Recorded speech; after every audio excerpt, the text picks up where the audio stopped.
ओम Shanti. Very warm welcome. पहले 1 minute का silence लेते हैं, फिर will hand over to brother जो आज आए हैं खास इसके लिए। पहले हम सब मिल करके 1 मिनट का साइलेंस लेते हैं, ठीक है? कंफर्टेबल होकर बैठे, अलर्ट बैठे।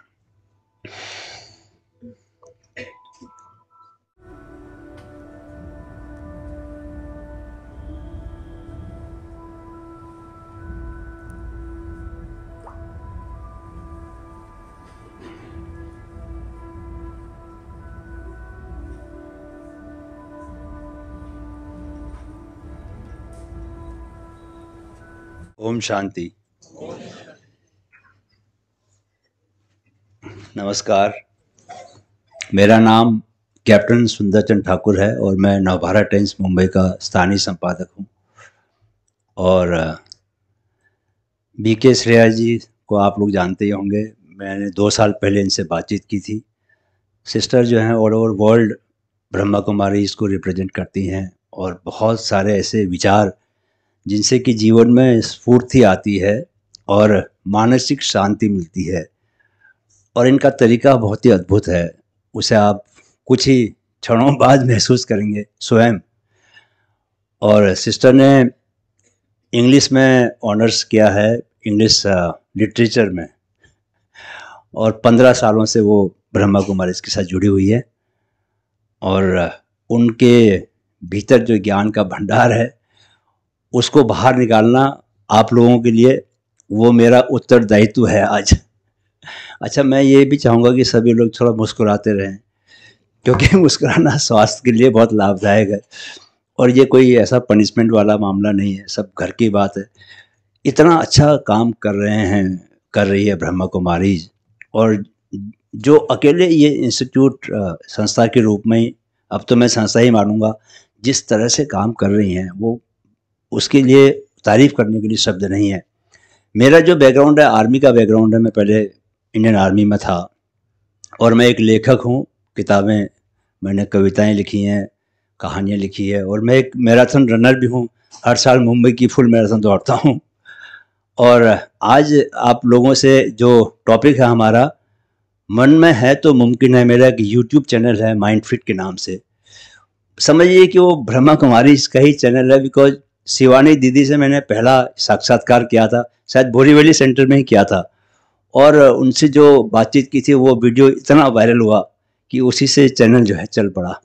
आज उसके 76,000 सब्सक्राइबर्स हैं और मैं उसमें बेसिकली शारीरिक, मानसिक और आध्यात्मिक विकास के लिए क्या बातें ज़रूरी हैं उसी पर मैं बातचीत करता हूँ।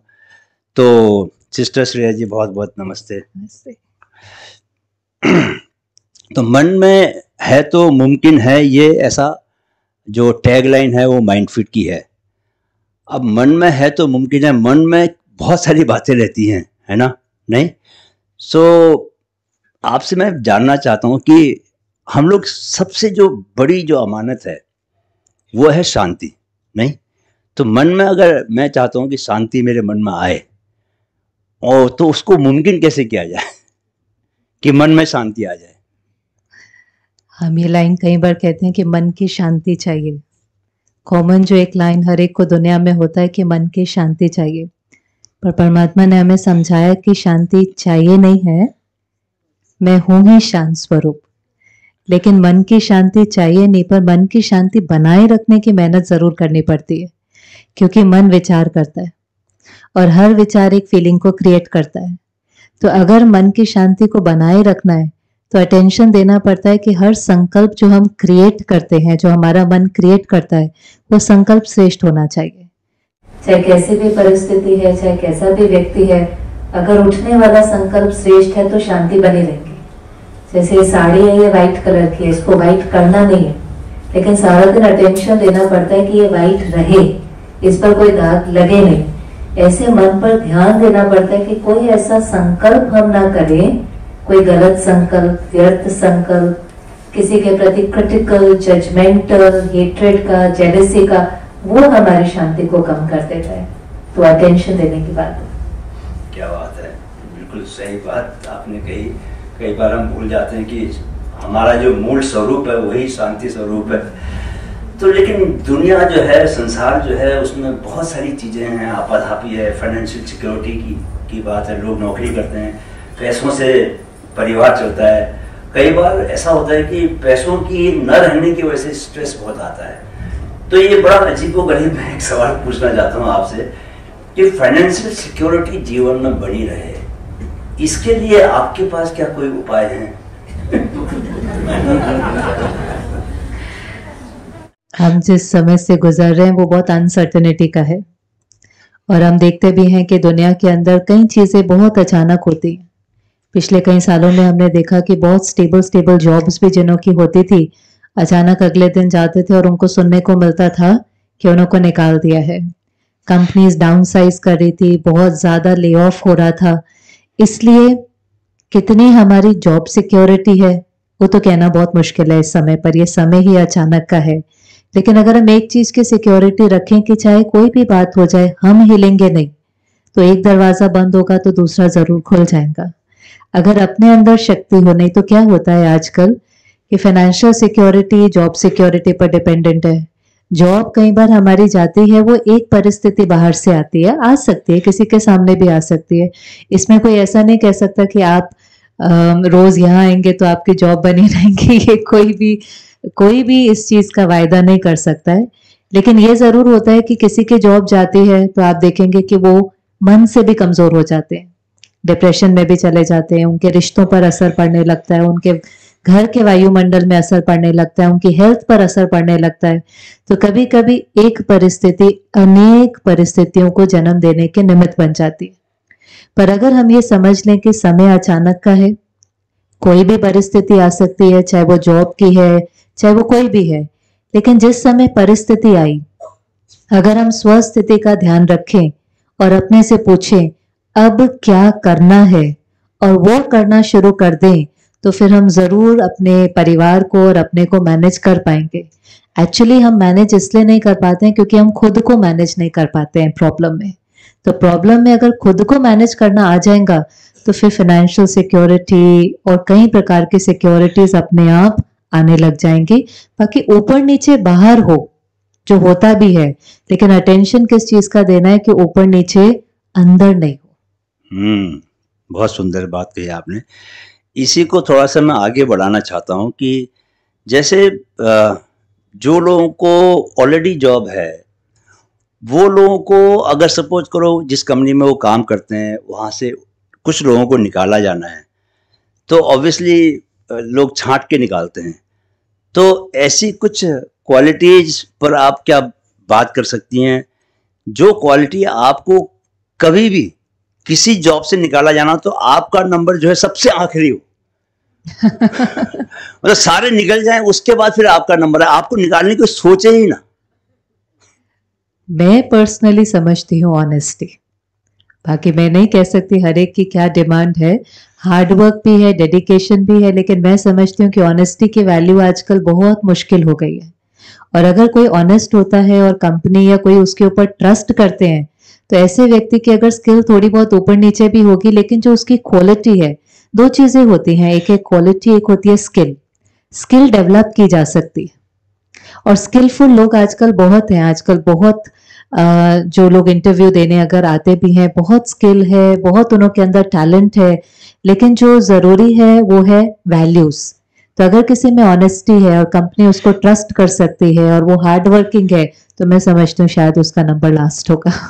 नहीं, बिल्कुल सही बात कही आपने। जो बड़ी कंपनीज हैं वो आजकल वैल्यूज की बहुत बातें करती हैं, और जो कंपनी वैल्यू में नहीं खड़ी है वो बड़ी कंपनी हो भी नहीं सकती। एक्चुअली ऑनेस्टी के साथ एक और चीज जो चाहिए, पहले जो कंपनीज जब हायर करती थी तो वो इंटेलेक्चुअल क्वेश्चन ज्यादा देखती थी कि कितने आप इंटेलिजेंट हैं, लेकिन जब से समय अनसर्टेनिटी का हुआ है तो वो इंटेलेक्चुअल क्वेश्चन के साथ साथ आपका इमोशनल क्वेश्चन भी देखती है। और इमोशनल क्वेश्चन होता है कि आप टीम में रह करके कितना काम कर सकते हैं। अभी क्या है, मैं बहुत इंटेलिजेंट हूँ, मेरे पास बहुत आइडियाज हैं, लेकिन टीम में जो लगता है वो है एडजस्टमेंट, टॉलरेंस, एक दूसरे को आगे बढ़ाना, उसमें पावर्स लगती है, इनर पावर लगती है, एक दूसरे के साथ मिलकर चलना। और कई बार कंपनीज नोट करती हैं कि फिर क्या होने लगता है, अगर उनके पास इमोशनल क्वेश्चन हाई नहीं है, इमोशनली वो स्ट्रांग नहीं है, तो वो सोचते हैं कि हम छोड़ करके अपना कुछ शुरू करें। तो मिल करके चलना उनको बहुत मुश्किल लगता है, और मिल करके चलने के लिए एक इमोशनल स्ट्रेंथ चाहिए। उसके बाद चाहिए स्पिरिचुअल स्ट्रेंथ। मना अगर किसी वर्कर के जीवन में, कोई भी एम्प्लॉय है, कोई भी कहीं काम करता है, अगर उसके जीवन में कोई रोज की स्पिरिचुअल प्रैक्टिस है, तो वो किसी भी परिस्थिति में स्टेबल रह सकता है, जो आज की किसी भी कंपनी के लिए, वर्किंग एनवायरनमेंट के लिए बहुत जरूरी है। अनसर्टेन समय में जब अचानक बाहर ऊपर नीचे होता है, उस समय अगर उनके जो एम्प्लॉयज हैं, जो वर्कर्स हैं, वो स्टेबल रह सके, उनका मन हलचल में नहीं आए, ये भी अपने आप में एक बहुत बड़ा गिफ्ट है। तो इंटेलेक्चुअल क्वेश्चन की अपनी वैल्यू है, लेकिन इमोशनल क्वेश्चन जो मिल करके कार्य कर सके, एडजस्ट कर सके, एक्सेप्ट कर सके, रिस्पेक्ट कर सके, टीम में चल सके, और फिर स्पिरिचुअल क्वेश्चन की किसी भी हाल में स्टेबल रह सके।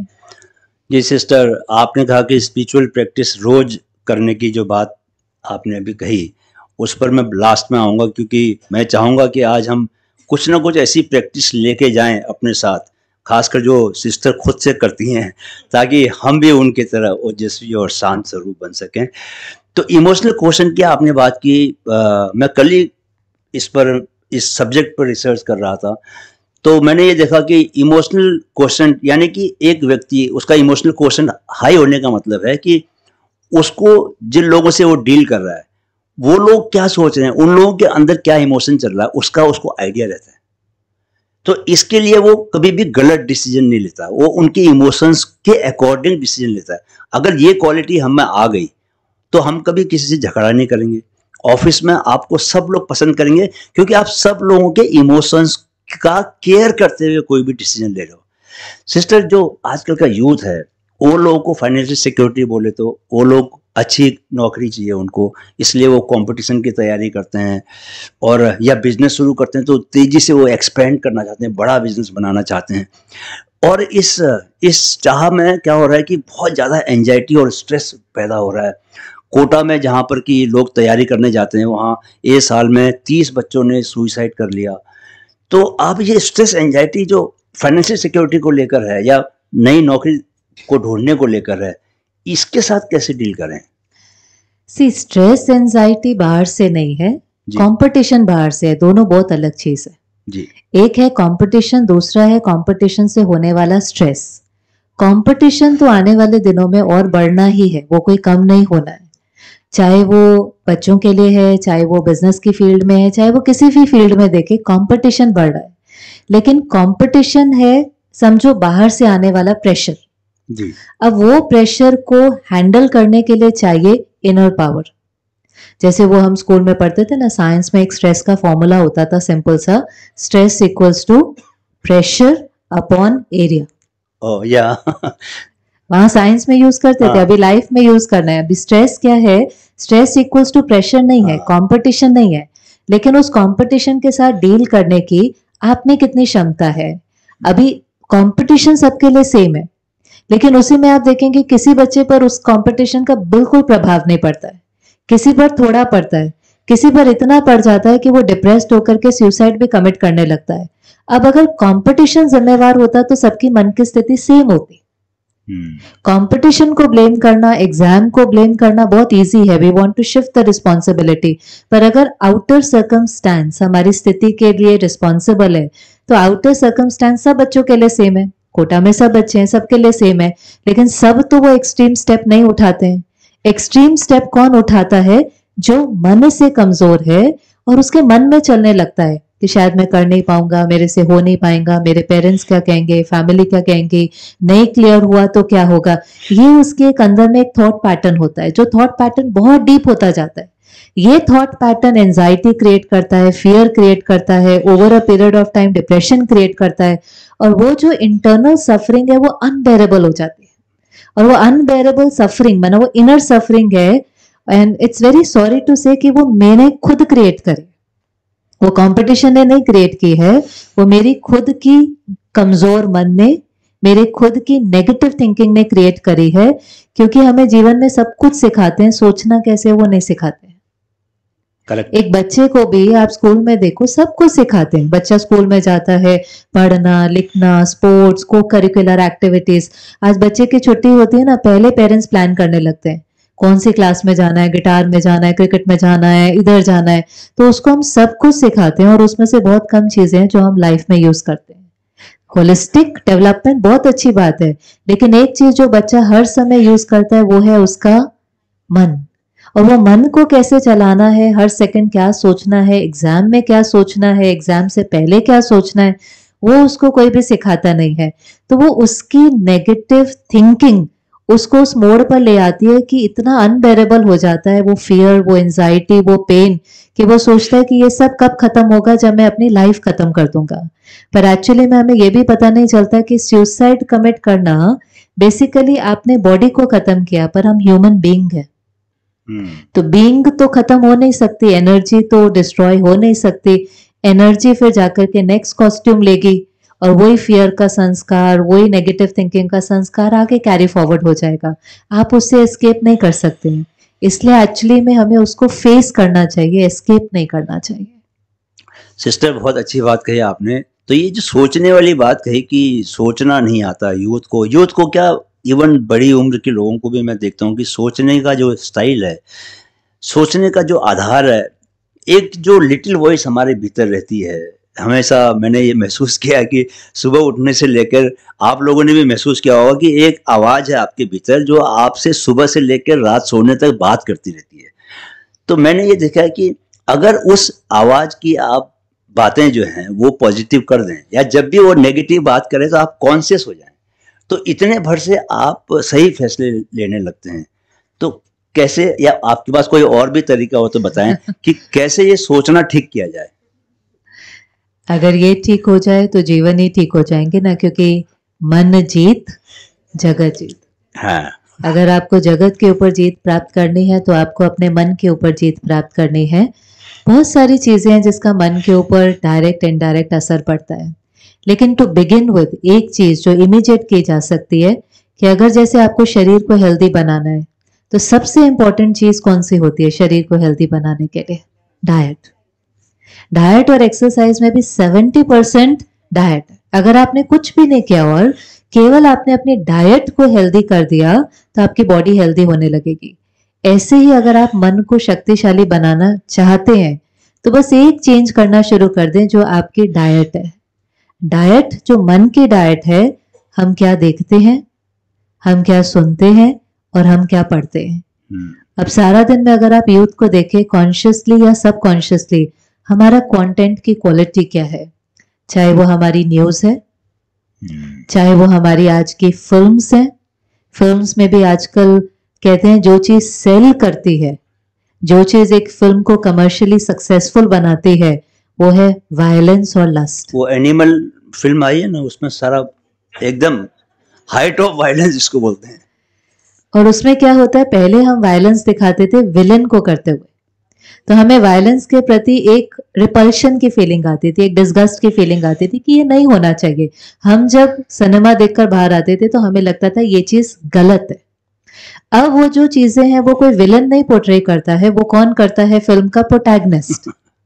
तो जब प्रोटैगनिस्ट वो चीजें करता है, चाहे वो अल्कोहल कंज्यूम कर रहा है या वो स्मोक करता है या वो वायलेंट है, तो वो ऐसा लगता है कि ये गलत नहीं है, ये सही है, क्योंकि हम प्रोटैगनिस्ट के साथ आइडेंटिफाई करते हैं और हम कहीं ना कहीं उसके साथ अपने को देखने लग जाते हैं। एक्चुअली होता तो यही है ना, जब हम सिनेमा में होते हैं तो हम उसके साथ आइडेंटिफाई करते हैं, तो उसका जो बिहेवियर है, समझो हम बहुत अंदर से डिप्रेस्ड हैं या हमें किसी ने बहुत दबाया है और हम तो कुछ कर नहीं पाते, पर हम किसी को करते हुए देखते हैं कि वो वायलेंट है, वो बदला ले रहा है, वो सबक ले रहा है, तो हमें लगता है जैसे उसकी जीत में हमारी जीत है और बहुत ज्यादा वायलेंस एंडोर्स होता जाता है। और ये चीजें आजकल बिक रही हैं, ये कमर्शियली सक्सेसफुल है। तो चाहे वो सिनेमा है, चाहे वो कोई किताबें हैं, चाहे वो न्यूज है, सोशल मीडिया है, अब जो कंटेंट हम कंज्यूम करते हैं वो हम बनते चले जाते हैं, पता नहीं चलता है, वो हमारा थॉट प्रोसेस बनता चला जाता है। इसलिए रिस्पॉन्सिबिलिटी तो सबके ऊपर है कि वो क्या पेरोस रहे हैं। परमात्मा ने कहा था ये भी बहुत डीप कार्मिक अकाउंट होता है कि हम जो सुनाते हैं, हम जो दिखाते हैं, अगर वो लोगों की कॉन्शियसनेस को एलिवेट करता है तो हम अनेकों की दुआएं लेने के निमित्त बन जाते हैं और हम बहुत कम मेहनत से बहुत आगे बढ़ जाते हैं। वहीं पर अगर हम किसी को कुछ ऐसा दिखाने के निमित्त बनते हैं जो उनकी कॉन्शियसनेस को एलिवेट करने की जगह और गिराने के निमित्त बन जाता है, तो ये भी बहुत डीप कर्मा है। क्योंकि हमारे कारण, इससे नाम भी क्या आता है कि इन्फ्लुएंसर्स हैं, इंस्पायर करते हैं, तो ये भी एक्चुअली में बहुत बड़ी रिस्पॉन्सिबिलिटी है, मीडिया के ऊपर भी बड़ी रिस्पॉन्सिबिलिटी है। लेकिन क्योंकि अब भाई हम इमीडिएटली सबको चेंज नहीं कर सकते, तो जरूरी है कि जैसे कहीं बुफे लगा होता है ना खाने का, उसमें सब कुछ होता है। अब हम ये नहीं उनको कह सकते कि आपने ये भी लगाया, ये भी लगाया, ये भी क्यों लगाया, आपको सिर्फ हेल्दी लगाना चाहिए। वो सब कुछ लगाते हैं, पर कम से कम हम तो चूज कर सकते हैं कि हमें क्या खाना है कि नहीं खाना। अगर हमें हमारी हेल्थ को कोई चीज सूट नहीं करती, फ्राइड सूट नहीं करता, स्पाइसी सूट नहीं करता, एटलीस्ट हम अपने विल पावर से तो डिसाइड कर सकते हैं ना कि मुझे ये खाना है कि नहीं खाना। ऐसे इस समय पर फियर भी है, वायलेंस भी है, लस्ट भी है। एज एन इंडिविजुअल मुझे चूज करना पड़ेगा कि मुझे क्या कंज्यूम करना है, इसलिए स्पिरिचुअलिटी। वाह, बहुत सुंदर। तो लेकिन ऐसा सुनने में बहुत लगता है कि ऐसा ही करना चाहिए, लेकिन प्रैक्टिकल लाइफ में लोग कोशिश करके भी नहीं कर पाते। तो जैसे कि हम लोग बात कर रहे हैं, ये लाइन हमें छोड़नी पड़ेगी, कोशिश करके भी नहीं कर पाते, क्योंकि आपकी टैगलाइन है मन में है तो मुमकिन है। तो मन में है नहीं, मैं क्योंकि अगर हमने ये वांट चाहिए, कहते हैं where there is will there is way, पर पहले विल से भी पहले वांट चाहिए, चाहना चाहिए। अगर उस चीज की चाहना आएंगी तो आप कर लेंगे उसको, लेकिन वो वांट चाहिए कि मुझे ऐसा बनना है, मुझे शांत बनना है, मुझे लविंग कंपैशनेट बनना है, कि मुझे वायलेंट बनना है, मुझे क्या बनना है, पहले वो क्लैरिटी होनी चाहिए। और फिर उस दिशा में हमें अगर मेहनत करेंगे तो इट इज नॉट डिफिकल्ट। एक चाहना है, अगर एक चाहना है तो वो चीज आप देखिए, हर रास्ते में कुछ ना कुछ उतार चढ़ाव तो होते हैं। चाहना वो चीज है जो उनको मंजिल तक पहुंचाती है। आप कितने एक्टर्स की स्टोरी सुनेंगे, आपकी फील्ड में, आप आर्मी से हैं, कितने लोग हैं, कितने उतार चढ़ाव हैं, लेकिन जिसकी चाहना होती है वो अपनी मंजिल तक पहुंच जाता है, वो हर उतार चढ़ाव को भी पार कर देता है। तो सिस्टर, मैं अपनी लाइन चेंज करता हूँ। मैंने अभी कहा था कोशिश करके भी नहीं जीत पाते, अब मैं ये कहूँगा कि कोशिश करने वालों की तो मैंने अपना स्टेटमेंट चेंज कर दिया। माइंडफिट युवाओं में मानसिक जागरूकता के अपने लक्ष्य को लेकर कृत संकल्प है। इस मुहिम में हमारे मददगार बने। वीडियो अगर पसंद आया है तो इसे अपने दोस्तों के साथ जरूर शेयर करें।